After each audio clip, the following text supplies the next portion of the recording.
Hey everybody, thanks for joining me for today's lesson. I'm Daniel Guaba, and today we're going to be talking about locations and prepositions in Japanese. If you've been following along with my Japanese lesson series, then you know how to use verbs and adjectives, and today we're going to be talking about locations, so giving a little bit more flavor to our sentences. If you're new to the channel, first thing is make sure to hit the subscribe button and press like on this video, and stay tuned for new lessons. First, I want you to take a look at these two sentences here. And tell me, can you tell the difference? So we have I am at home, I read at home. In both of these sentences, we have the noun I, we have a verb, which is am or read, and we have at home. So the location in both is at home. Now in English, we use at in both sentences, but in Japanese, we're actually going to be using a different word in each kind of situation that looks like this. Does it sound difficult? Don't worry about it. We're going to go through it nice and easy. So the first particle that we're going to be talking about today is ni, which is this character right up here at the top of the slide. Ni is going to be used with sentences when you're talking about where someone or something is located. So basically saying this is at this place. And it's also going to be used for talking about movement or destination, saying where you're going. Where is it that you will end up? All right, so let's take a look at our first sentence structure. A wa B ni imasu. So A is located at B. A is going to be our subject or topic, basically the person that we're talking about. B is our location. Ni is pointing to the location, and imasu is the verb to be located at a place. Our first sentence is Watashi wa ie ni imasu. So I am at home. Watashi, I, wa, topic marker, ie, house, ni, at, imasu, am, or located at. Something that you're going to catch on to pretty quickly is that you're not going to be able to translate Japanese into English word for word. You're going to have to do a little bit of tweaking to make it sound more natural. This is fine. When we translate, we always have two kinds of translations.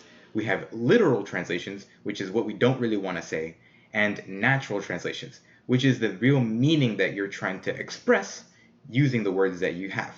Right, this time I want you to try to figure out what the subject, location, and verbs are based on their location in the sentence. Let's take a look at the sentence now. Sensei wa gakkou ni imasu.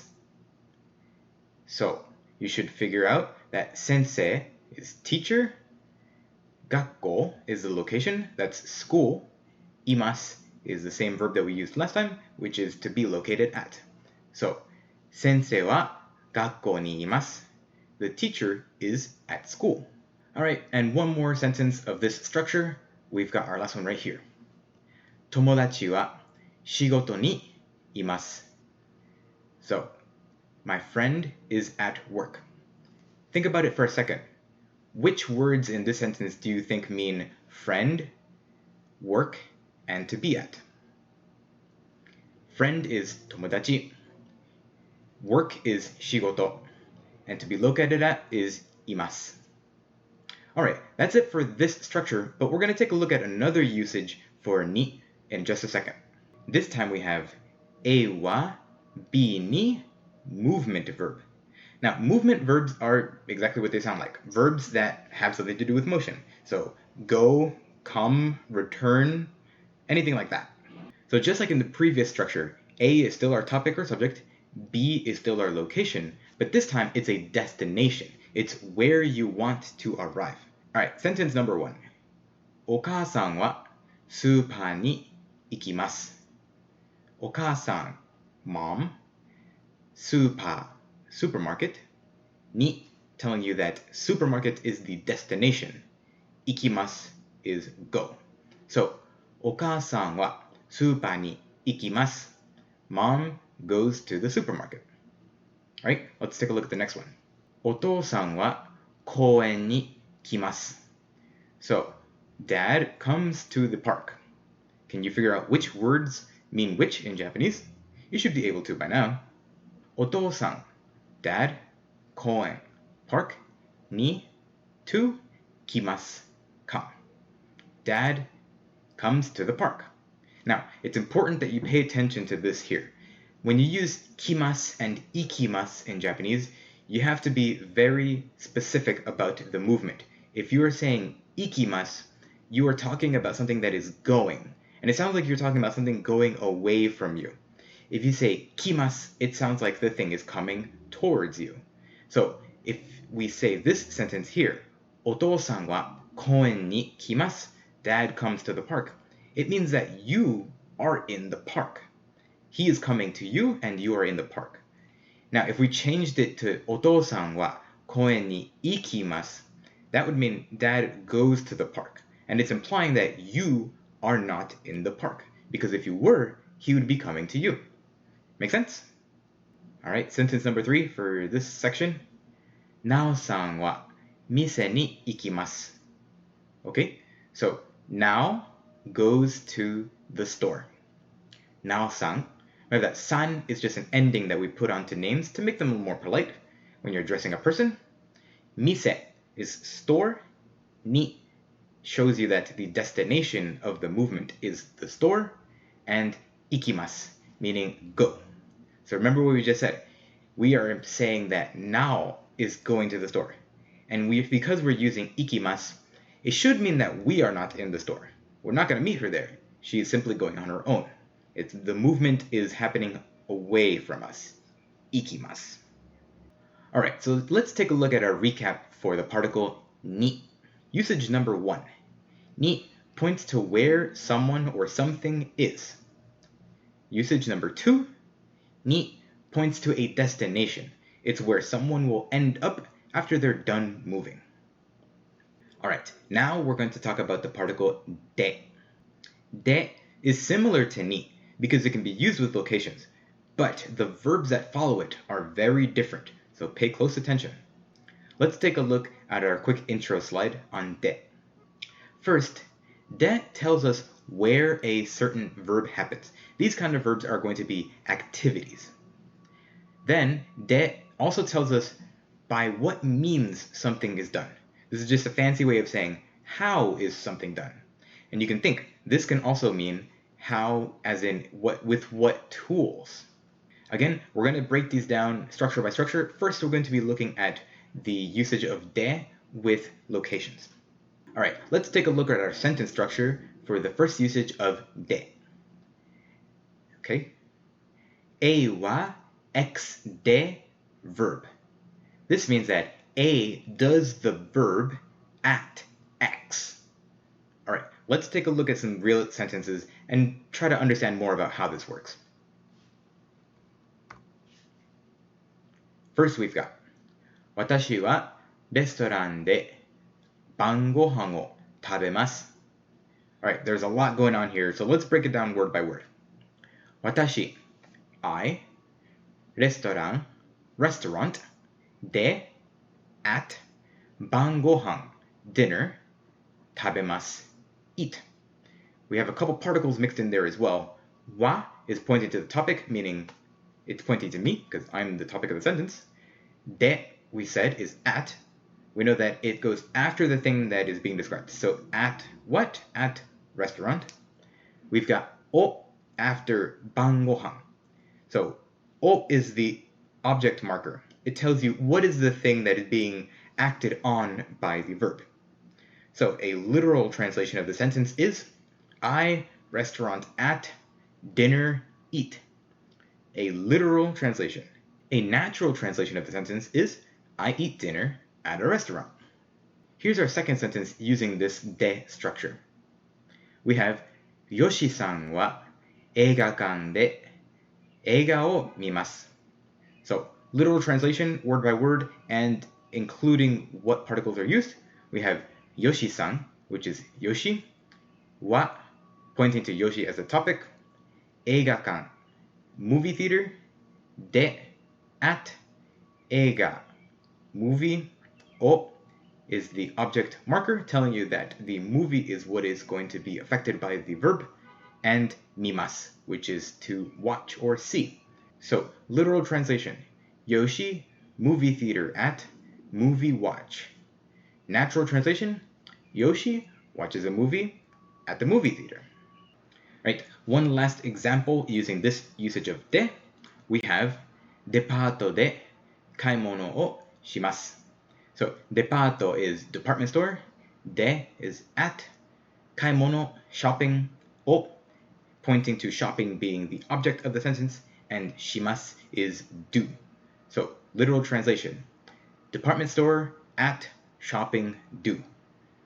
Natural translation: I go shopping at the department store. Now you'll notice that there's no I word in this sentence. And you have to remember that in Japanese, if the subject is omitted, meaning if you don't include a subject in a sentence, it's understood that you're talking about yourself most often. Alright, now for usage number 2 of de. We have a wa ex de verb. This one looks pretty similar to the structure we just used, but in this case, we're talking about how something is done, or with what tool, or by what means. Okay? It sounds a little bit weird, but trust me, it's going to make sense once we look at the example sentences. So let's take a look at this sentence here. 電車で行きます. 電車 train, で by, 行きます go. Train by go.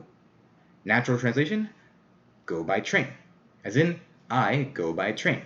Sentence number 2. 箸で食べます. 箸 chopsticks, で by 食べます eat. So chopsticks by eat. Natural translation: eat with chopsticks. Basically, this is answering the question, how do you eat? I eat with chopsticks. I eat by means of chopsticks. Of course, it's going to become more natural the more you see it, so that you'll be able to use it yourself. So for now, try to focus on seeing where de is used, so you can try to make sense of why is it used there at all. Okay, let's take a look at our last example for this usage of de. アイスクリームは牛乳で作ります. So, literal translation: アイスクリーム ice cream. は topic particle, 牛乳 milk, で by 作ります make. So, ice cream, milk by make. Natural translation: ice cream is made with milk. Now, in English, we use the passive voice. Basically, it's saying is made with. In Japanese, though, this just reads like a normal sentence. Ice cream made with milk. Ice cream is made with milk. All right, let's take a look at our quick recap of the particle de.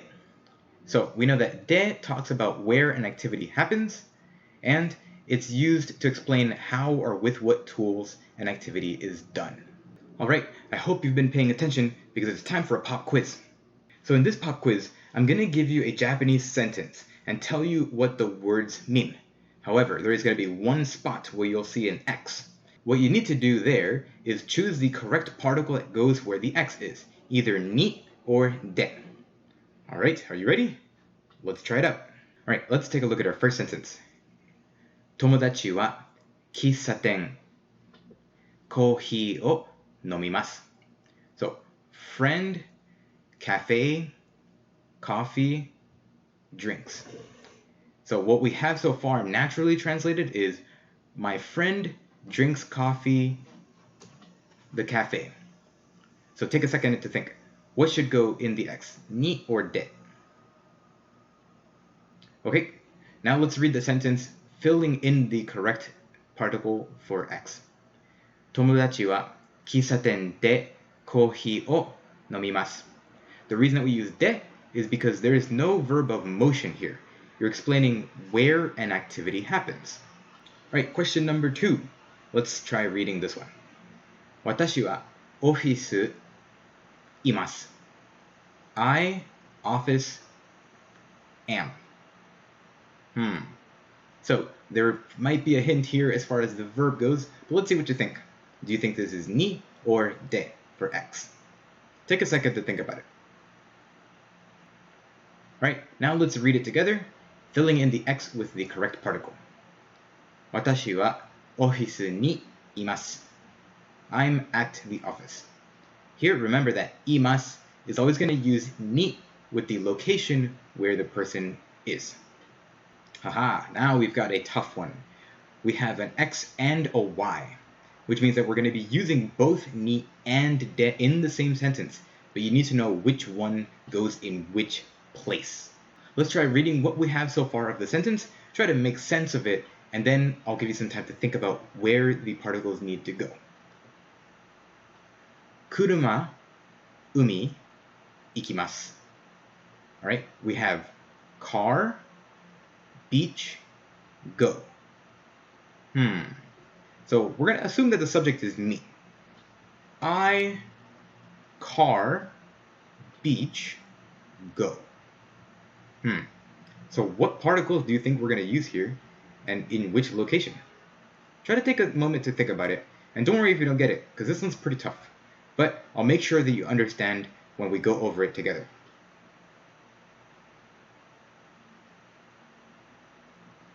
Alright, let's read the sentence with the correct particles. Kuruma de umi ni ikimasu. So, kuruma is car. If we're going somewhere by car, we'll say kuruma de. Remember, de is the by, how you get somewhere. Umi, beach. Beach is our destination. It's where we want to go, right? I don't think you want to go to car. You want to go to the beach. So, we need ni. So, umi ni is to the beach. Full sentence one more time. Kuruma de umi ni ikimasu. I go to the beach by car. Now here's one more tip. If you realize, the English sentence kind of reads like the Japanese sentence backwards. Now, Japanese sentences aren't always going to be perfectly backwards, word by word. They might be backwards phrase by phrase. But if you start reading sentences backwards, it can give you a better sense of whether your translation is correct or not. Let's try reading it backwards with the Japanese words translated into English and see if it makes sense. So we have ikimasu is go. We have y is ni, that's 2. Beach is umi. X is de, so by. And kuruma is car. So literally, go to beach by car. And the only thing you would have to add in is I. I go to the beach by car. Sounds pretty natural if you read it backwards, right? Now, like I said, it's not going to be perfect all the time, but this is definitely a strategy that you can use when you're trying to decipher a Japanese sentence and you're not quite sure what it means. Try just removing the subject and reading the sentence backwards, and it might give you a better understanding of what's going on before you really dig deeper and try to dissect the sentence structure. Alright everyone, that's going to wrap it up for today's lesson. I hope you enjoyed. I hope you learned a lot. I'm proud of you for making it this far, and I hope that you keep on learning with me. So remember, if you haven't already, subscribe to my channel, give the video a like, share with your friends, help other people learn Japanese, and I look forward to seeing you in the next video.